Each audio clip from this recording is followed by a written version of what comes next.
Hello everybody, my name is Sophia. Welcome to my channel. Today I'll show you how to knit the waves pattern. I plan to knit a scarf using this pattern. To calculate the necessary number of stitches for the scarf, I need to knit a sample. Today I'll be demonstrating the waves pattern on a sample.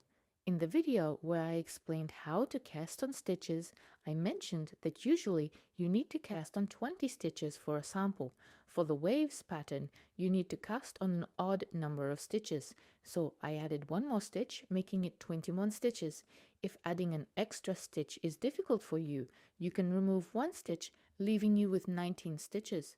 In any case, the number of stitches should be odd. Let's start knitting. As usual, I have two tails. One goes to the end of the yarn and the other goes to the skein. I wrap the tail that goes to the ball around my fingers. I've shown you how to do this before, first by looping the yarn over the index finger and then wrapping it around the pinky. But actually, it's more convenient to do it like this. First, wrap the yarn around the pinky and then loop it over the index finger. As in the previous video, the first stitch I slip without knitting to create a neat edge. The next stitch I knit through the back loop. Next, I insert the needle between the next two stitches. I use the right needle to grab the working yarn from the index finger and pull it through to the front. This creates a loop on the right needle. Now I insert the right needle into those two stitches on the left needle and knit them together. Here we go. I'll show it again. I insert the needle between the next two stitches and grab the yarn, creating a loop on the right needle. Then I insert the right needle into the two stitches on the left needle, grab the working yarn from the index finger, and knit the two stitches together. I'll repeat this without commentary.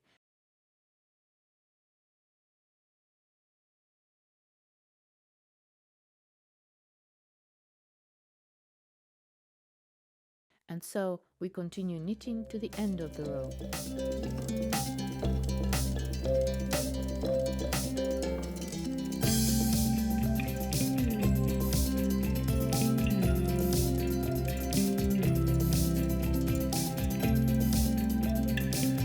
The last stitch is purled to create a neat edge.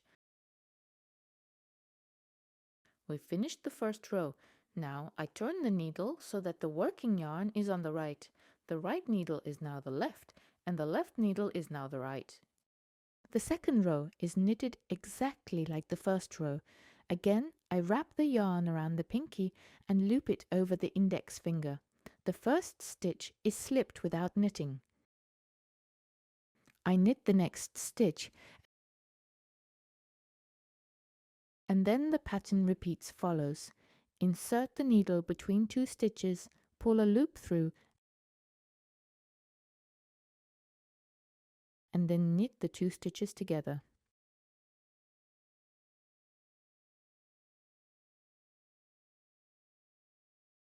I want to repeat the steps for knitting each row again. The first stitch of the row is slipped from the left needle to the right without knitting. The next stitch is knit stitch. The remaining stitches are worked as follows.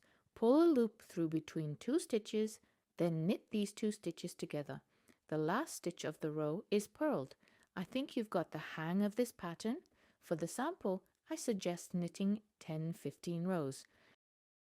Now I'll explain how to count the number of rows you've knitted if you lost track. The pattern is called waves, and you can trace each wave. Here's the first wave, the second wave, the third wave, the fourth wave, the fifth wave, and the sixth wave. I count the waves on the side where my working yarn is on the right. Each wave corresponds to 2 rows. If I have 6 waves, then I've knitted either 11 or 12 rows. Since my working yarn and the tail are on opposite sides of the knitting, I've knitted an odd number of rows, which means 11. If both yarns were on the same side, it would mean I've knitted an even number of rows, in this case 12. I've knitted 15 rows for the sample, and now I'll show you how to bind off knitting. This is necessary to calculate the required number of stitches from the sample. I slip the first stitch onto the right needle and knit the second stitch.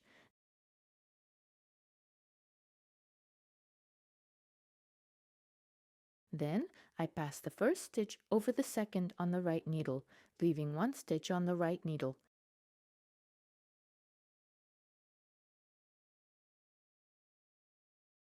I knit the next stitch on the left needle.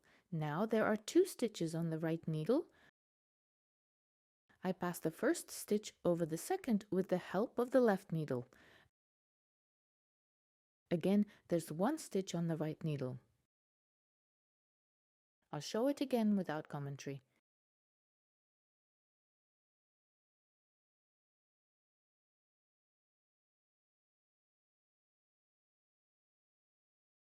I continue binding off the stitches until the end of the row.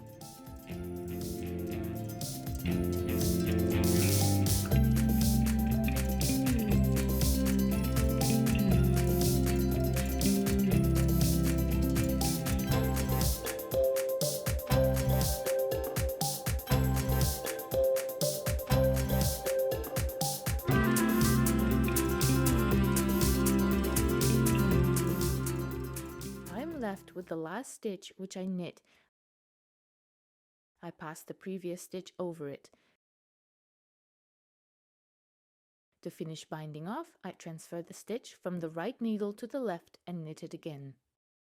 I take scissors and cut the working yarn. I pull the stitch through to pass the yarn end through the loop. Carefully tighten the knot. In the next video, I'll explain how to wash and dry this sample and how to calculate the necessary number of stitches. And that's it for today. I wish you happy knitting. If you found this video helpful, please like and subscribe. And I will see you in the next one. Bye.